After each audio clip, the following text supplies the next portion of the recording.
رمضان المبارک قریب ہے۔ ارادہ کیا تھا کہ رمضان سے پہلے کے جو کام ہیں ان پر کچھ روشنی ڈالی جائے تاکہ رمضان آنے سے پہلے رمضان کی تیاری ہو جائے۔ کام سے پہلے کام کی تیاری ہوتی ہے۔ جب کوئی بہت اہم مہمان آنے والا ہوتا ہے تو اس کے آنے سے پہلے انتظام کیا جاتا ہے، اسے کہاں بٹھانا ہے، کہاں سلانا ہے، کہاں نہلانا ہے، واش روم کہاں ہے، کھلانا کیا ہے، کس طرح سے اس کو پروٹوکول دینا ہے۔ آنے کے بعد نہیں ہوتا یہ کام۔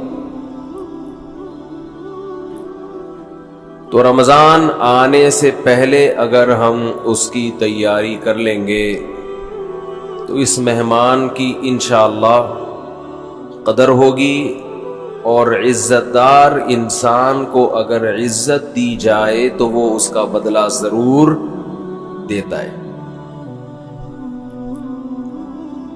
دو قسم کے لوگ ہوتے ہیں نا، ایک احسان فراموش ہوتے ہیں اور ایک وہ ہوتے ہیں جو تھوڑے سے احسان کا بدلہ بھی بہت زیادہ دیتے ہیں۔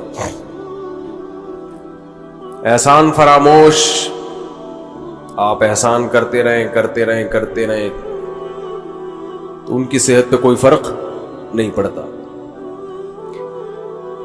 تو رمضان ایک ایسا مہمان ہے جو احسان فراموش نہیں ہے، بلکہ آپ اگر اس کو عزت دیں گے، اس کا احترام کریں گے، اس کا اکرام کریں گے تو آپ کو بہت نواز کے جائے گا۔ آپ اگر بعض مہمان ہیں نا سادہ چائے پلائیں گے تو وہ آپ کو دودھ پتی پلائے گا، آپ اسے انڈے والا برگر کھلائیں گے تو وہ آپ کو پیزا کھلائے گا۔ کچھ مہمان ایسے ہوتے ہیں۔ آپ اگر اسے بغیر بوٹی کی بریانی کھلائیں گے تو وہ آپ کو گوشت والی بریانی کھلائے گا۔ تو رمضان ایک ایسا مہمان ہے جو تھوڑا سا اکرام کرنے پر بھی آپ کو بہت زیادہ نوازتا ہے، تھوڑا نہیں نوازتا۔ لیکن رمضان کی جو نوازشیں ہیں، رمضان کے جو تحفے ہیں، جو رمضان آپ کو گفٹ دے گا اگر آپ اس کو عزت دیں گے تو وہ اس کا گفٹ ہونا ان لوگوں کی سمجھ میں آتا ہے جن کا آخرت پر ایمان ہو۔ جو آخرت کو نہیں مانتے، دنیا کو مسافر خانہ نہیں سمجھتے، انہیں رمضان جو کچھ دے کر جاتا ہے، جو گفٹ دے کر جاتا ہے، اس گفٹ کی ان کی نظر میں قدر نہیں ہوتی۔ سمجھ میں آ رہی ہے بات؟ مثال سے سمجھاتا ہوں۔ چھوٹے بچے جب پیدا ہوتے ہیں اور فیملی پلاننگ والوں کے غم میں اضافہ ہوتا ہے تو اکثر رشتہ دار بچوں کو لفافوں میں پیسے دے رہے ہوتے ہیں، کچھ کھلونے دے دیتے ہیں، جھنجھنا پکڑا دیا تو بچے کو جھنجھنا اچھا لگتا ہے۔ لیکن اگر کسی رشتہ دار نے 5000 کا نوٹ بچے کو پکڑا دیا، بچے کو وہ سمجھ میں نہیں آتا، حالانکہ وہ جھنجھنے سے زیادہ مہنگا ہے اور اس میں ہزاروں جھنجھنے آ سکتے ہیں۔ لیکن بچہ اپنی حماقت اور بے وقوفی کی بنیاد پر 1-2 روپے والی ٹافی کو تو قدر کی نظر سے دیکھتا ہے، وہ 5-5 ہزار کے نوٹوں کو قدر کی نظر سے۔ وہی بات، جواب آنا چاہیے نا۔ وہ 5-5 ہزار کے نوٹوں کو قدر کی نظر سے نہیں دیکھتا، کہتے یہ تو ایسا ہی ہے، کھائے گا اس کو۔ تو اس میں اس 5,000 کے, ابھی تک تو 5,000 کا نوٹ ہے, میرا خیال ہے 50,000 کا نوٹ بھی عنقریب آنے والا ہے. جس حساب سے معیشت ڈاؤن ہو رہی ہے تو 50,000 کا نوٹ بھی عنقریب آ جائے گا. بلکہ تول کے نوٹ بکیں گے, 1 کلو 5,000 کے نوٹ چاہیے مجھے, اس طرح سے سیٹ اپ چلنے والا ہے. تو اب بچے کے دل میں جو 5,000 کے نوٹ کی قدر نہیں ہے, اس میں 5,000 کے نوٹ کا قصور ہے یا بچے کا قصور ہے؟ بچے کا قصور ہے. بھائی یہ 5,000 کے نوٹ میں ٹافیوں کے ڈبوں کے ڈبے آ سکتے ہیں. تو رمضان آپ کو کیا گفٹ دے کر جاتا ہے, اس گفٹ کی قدر ان لوگوں کی نظر میں ہے جو اس دنیا کو حقیقی زندگی نہیں سمجھتے. جو اس کو اصل سمجھتے, ان کی نظر میں رمضان ٹینشن کے علاوہ کچھ بھی نہیں ہے, خام خواہ کی ٹینشن ہے. کیونکہ وہ کہتے ہیں رمضان مولویوں کا مہینہ ہے. کس کا ہے؟ مولویوں. سیزن آتے ہیں نا, یہ مولویوں کا ہے. تو میں یہ عرض کر رہا تھا کہ رمضان کس کا مہینہ کہلاتا ہے؟ مولاناؤں کا مہینہ. حالانکہ یہ مولویوں کا مہینہ نہیں ہے, یہ مسلمانوں کا مہینہ ہے. ان لوگوں کا مہینہ ہے جو آخرت پر ایمان رکھتے ہیں, اور جن کا آخرت پر ایمان نہیں ہے ان کے لیے رمضان A to Z tension he tension ہے, ٹینشن ہی ٹینشن. وہ نہ کھلے عام صحیح طرح سے کھا سکتے ہیں, تھوڑی سی بغیرتی کے تانے پڑتے ہیں. 10 آدمی اگر خاموشی سے گزر جائیں گے تو 11واں بولتا ہوا جائے گا کہ شرم نہیں آتی تمہیں, کیا کر رہے ہو, اور بولنا چاہیے. تو میں یہ عرض کر رہا تھا کہ یہ جو رمضان ہے نا, اگر آپ اس کا اکرام کریں گے تو یہ آپ کو بہترین گفٹ دے گا. اب میں بتاتا ہوں وہ گفٹ کیا دے گا آپ کو. وہ گفٹ دے گا اللہ کی محبت. آپ کے دل میں اللہ کی محبت کی چنگاری پیدا کر دے گا. یہ دیکھو, انسان کو جو موٹیویشن ملتی ہے نا کسی بھی عمل کی, وہ یا تو کسی لالچ کی وجہ سے ملتی ہے یا کسی خوف کی وجہ سے. سمجھتے ہیں؟ آپ صبح صبح اٹھ کے آفس جاتے ہیں, مشکل کام ہے, دل تو نہیں چاہتا انسان کا اٹھے جائے, دل چاہتا ہے پڑا رہے, لیکن آپ جاتے ہیں. یہاں خوف بھی ہے اور لالچ, محبت, پیسے کی محبت. لالچ کو ہم محبت سے تعبیر کرتے ہیں, ذرا مہذب لفظ ہے. آپ جاتے ہیں, ایک محبت ہے پیسے سے, ہر انسان کی نیچر ہے کہ پیسے آئیں گے تو گٹکا بھی کھائیں گے, نسوار کا انتظام بھی ہوگا, پان کا انتظام بھی ہوگا, گھر میں راشن بھی ڈلے گا, بہت ساری چیزیں آئیں گی. اگر یہ محبت پیسے کی ختم ہو جائے تو آپ کو عمل پہ موٹیویشن نہیں ملے گی. بعض دفعہ خوف ہوتا ہے انسان کے دل میں. خوف کیا کرتا ہے کہ آپ کو یہ ڈر ہے کہ اگر میں آفس نہیں گیا, میں نے یہ کام نہیں کیا تو مجھے جاب سے نکال دیا جائے, میں غریب ہو جاؤں گا. یہ خوف ہے جو آپ کو ابھارتا ہے عمل پہ. ماہرین یہ کہتے ہیں کہ خوف سے بھی کام ہوتا ہے اور محبت میں بھی ہوتا ہے, لیکن خوف سے جو کام ہوتا ہے اس کام میں مزہ نہیں آتا, لہذا وہ کام زیادہ جاندار نہیں ہوتا. لیکن محبت کی وجہ سے جو کام ہوتا ہے وہ کام مزیدار بن جاتا ہے, کیونکہ آپ کی محبوب چیز آپ کو اس میں ملنے والی ہوتی ہے. سمجھ میں آ رہی ہے بات کہ نہیں آ رہی ہے؟ غزوہ احد میں صحابی رسول, غزوہ بدر میں ایک صحابی شریک نہیں ہو سکے. انہیں نہیں پتا تھا کہ میدان جنگ کا میدان قائم ہو جائے گا اور یہ ہوگا اور وہ ہوگا, انہیں نہیں پتا تھا. جب مسلمانوں کو فتح ہوئی تو انہوں نے منت مانی, منت منت ہوتی ہے نا اللہ میرا یہ کام ہو جائے تو میں یہ کروں گا, میرا یہ کام ہو جائے تو میں یہ کروں گا, یہ واجب ہو جاتی ہے, اس لیے منتیں نہیں ماننی چاہیے. لوگ کہتے ہیں نا اللہ میرا فلاں کام ہو گیا تو میں اتنے روزے رکھوں گا, اتنا صدقہ کروں گا, وہ فرض ہو جائے گا آپ کے اوپر, اس لیے ویسے ہی دعا مانگ لیا کریں اللہ سے. بعض لوگ اتنی اونچی اونچی منتیں مان لیتے ہیں پھر ان سے پوری ہوتی نہیں ہے. تو اسلام میں الفاظ کی بہت ویلیو ہے, اور منت زبان سے ہوتی ہے, صرف دل میں ارادے سے نہیں ہوتی. اس کو عربی میں نظر کہتے ہیں, نظر, اردو میں منت. تو ان صحابی کو غزوہ بدر میں شرکت کا موقع نہیں ملا, تو انہوں نے منت مانی, نظر مانی کہ اے اللہ اگر دوبارہ کوئی میدان جہاد گرم ہوا تو میں ایسی بہادری سے لڑوں گا, لَيَرَيَنَّ اللَّهُ مَا أَصْنَعُ, اللہ دیکھے گا کہ میں کیا کرتا ہوں. بظاہر یہ تکبر والے الفاظ ہیں, بظاہر یہ الفاظ کیا ہیں؟ تکبر والے, کہ اللہ دیکھے گا کہ میں کیا کر کے دکھاتا ہوں. لیکن بعض جملے الفاظ کے اعتبار سے تکبر والے ہوتے ہیں, مگر حقیقت میں وہ ایک ناز کی کیفیت ہوتی ہے. ناز, کہ اللہ میں وہ کچھ کروں گا کہ تو بھی دیکھے, خوش ہو جائے گا, تو ایسا کر کے دکھاؤں گا بہادری. جب غزوہ احد میں مسلمانوں کے قدم اکھڑے ہیں, ان صحابی کو اللہ سے کیا ہوا وعدہ یاد آیا کہ میں نے اللہ سے معاہدہ کیا تھا کہ اللہ میں ایسے بہادری کے جوہر دکھاؤں گا کہ تو دیکھے گا کہ میں کیا کر رہا ہوں.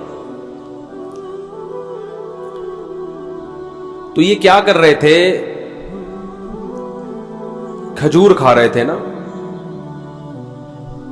تو کھجور کا تھیلا انہوں نے پھینکا اور انہوں نے کہا کہ جنت اتنی قریب ہے میرے, اور کھجور کھانے کا وقت بہت طویل ہے, اتنا ٹائم لگے گا اس میں, تو بہت دیر ہو جائے گی.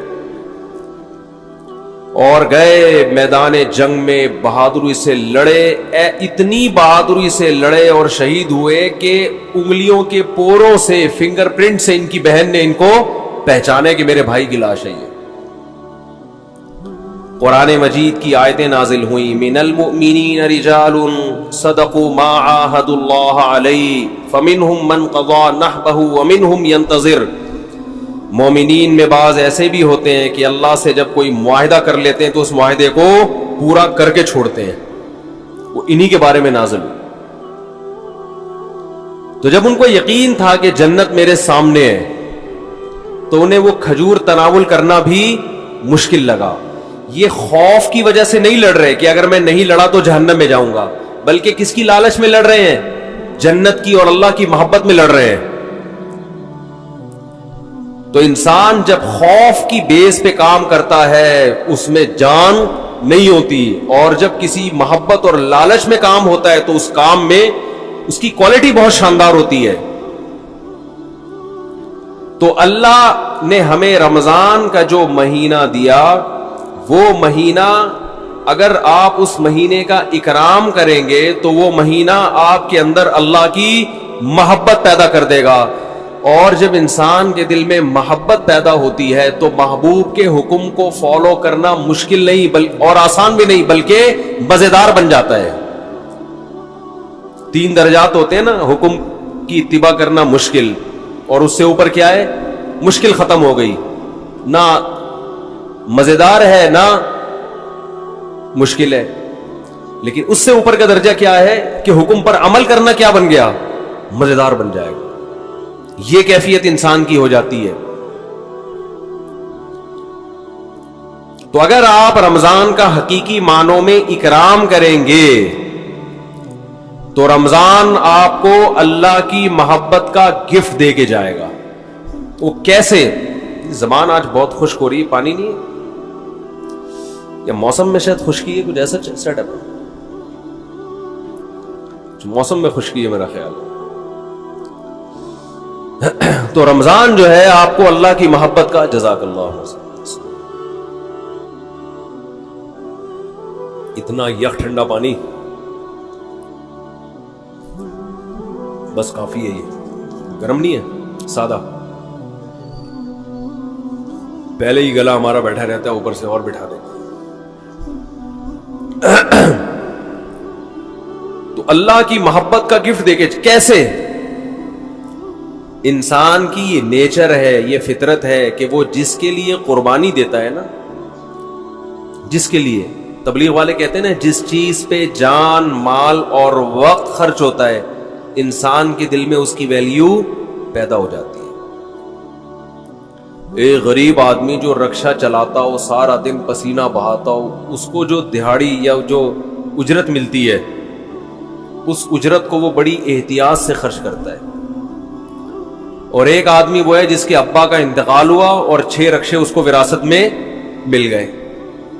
ایسا بھی ہوتا ہے نا, وہ ان رکشوں کی ایسی کی تیسی, باپ کا مال سمجھ کے لوگ کہتے ہیں نا اڑا رہا ہے, خود تو محنت کی نہیں ہے, ابا سے وراثت میں ملا ہے, اڑا دیتا ہے انسان. تو ہمیں جو ایمان کی نعمت ملی ہے یہ وراثت میں ملی ہے, اس میں ہمارا خون پسینہ, بولو نا کیا ہو گیا, نہیں بہا. ابا چونکہ مسلمان تھے, اماں مسلمان تھیں, اس وجہ سے ہم بھی کیا ہو گئے, تو ایک پسینہ نہیں بہا ہمارا, خون کا ایک قطرہ نہیں بہا, تو فری پھوکڑ میں ہمیں کیا مل گیا. حضرت بلال کو اسلام فری میں نہیں ملا تھا. وہ جب مسلمان ہوئے گرم ریتوں پہ لٹایا گیا, ان کو سینے پہ بھاری بھرکم پتھر رکھے گئے. کیا اللہ نے کچھ لوگ کیسے خاندانی بنائے, وہ نظریات کو فالو کرتے ہیں, وہ کلچر کو فالو نہیں کرتے. حضرت بلال کو کیا مل رہا تھا اس میں, اچھی والی زندگی گزر رہی تھی, غلام تھے وہ, تو حبشی لوگ غلام ہی ہوا کرتے تھے عربوں کے, کھانا پینا مل رہا تھا, ایک ٹینشن.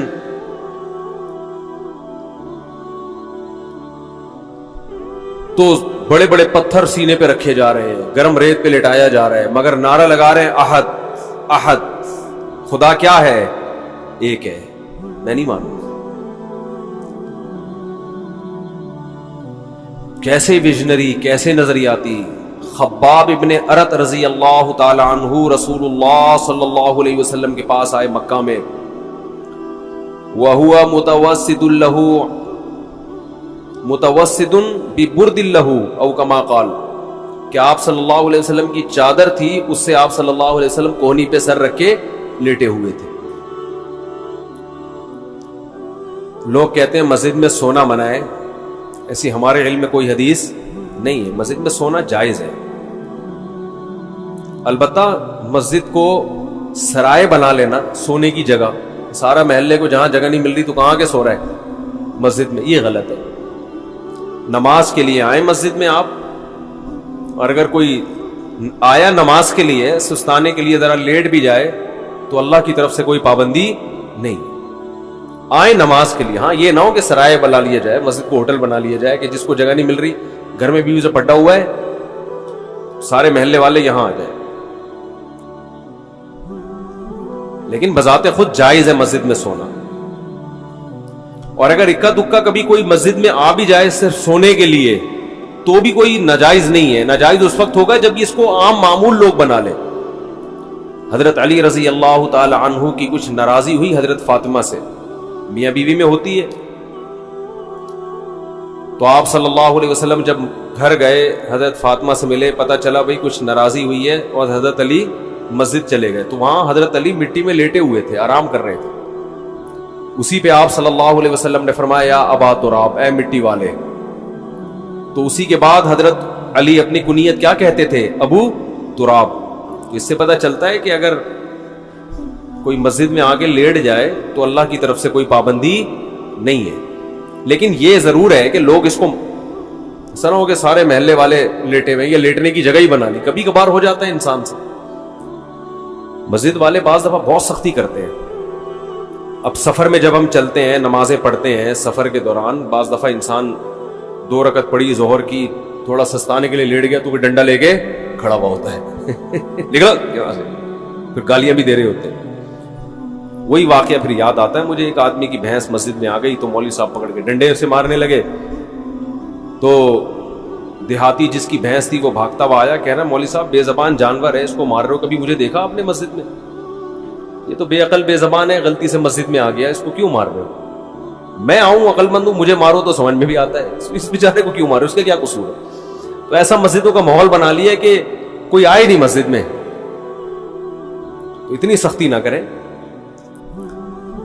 تو کہاں سے کہاں بات چلی جاتی ہے یار.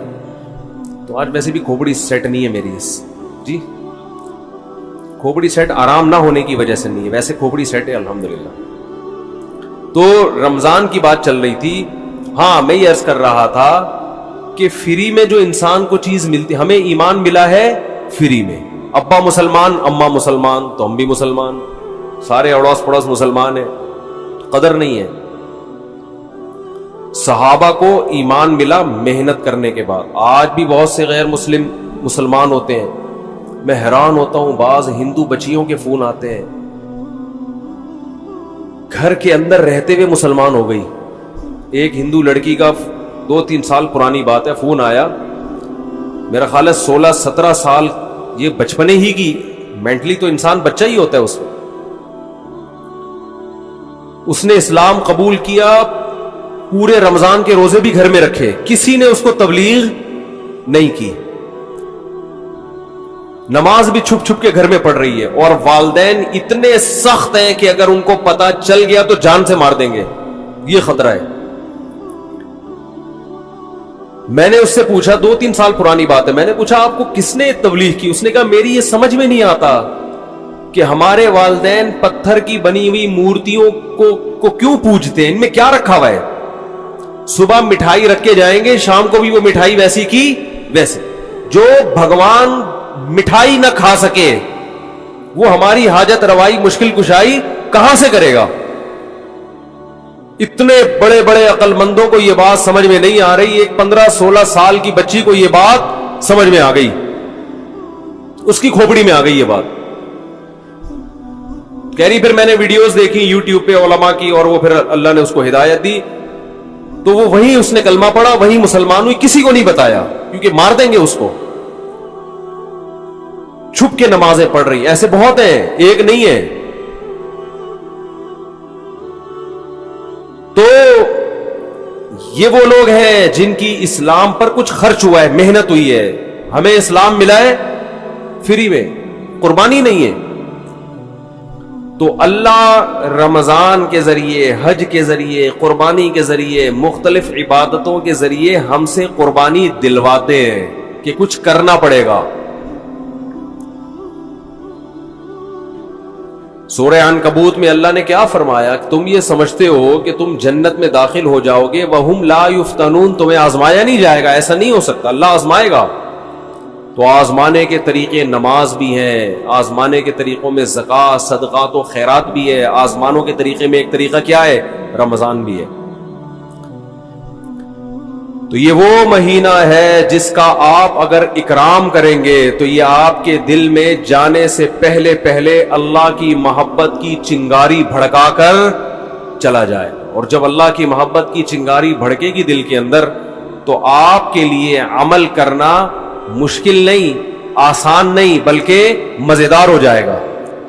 کیونکہ محبوب کی خاطر قربانی دینے میں انسان کو مزہ آتا ہے, بشرطے کہ اس کو پتا ہو کہ میرا محبوب مجھے دیکھ رہا ہے, اس کو یہ پتا ہو. کیسی مسلمانوں کی ترتیب دائیں بائیں ہو جاتی ہے, سب پوری دنیا میں ایک ہلچل مچ جاتی ہے.